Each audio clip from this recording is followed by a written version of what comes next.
سلامونه وخت مو په خیر. د ملي امنیت رئیس احمد ضیا سراج وایي د طالبانو د کویټې او پېښور شوراګانو ترمنځ ژور اختلافات رامنځته شوي. هغه زیاته کړې چې د دغې ډلې ترمنځ رامنځته شوي اختلافات ورځ تر بلې په زیاتېدو دي.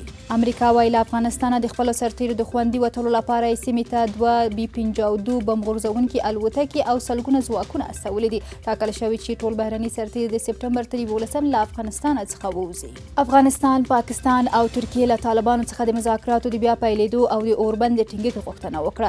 د دریواړو هیوادونو د بهرنیو چارو د وزیرانو ناسته تېره ورځ په ترکیه کې ترسره شوه. پاکستان وایي چې د افغانستان ستونزه نظامي حل نه لري. د دغه هیواد د بهرنیو چارو وزیر شاه محمود قریشي د جګړې له ټولو خواوو غوښتي چې په سیاسي حل سره سلا شي. او په شاو اروز بند کې د اوبو د ذخیره کولو پروسه به ډېر ژر پیل شي. د اوبو د چارو د تنظیم ملي اداره وایي دغه بند 1.2 میګاواټه برېښنا د تولید ظرفیت لري او 2700 هکټاره کرنیزه ځمکه خړوبوي.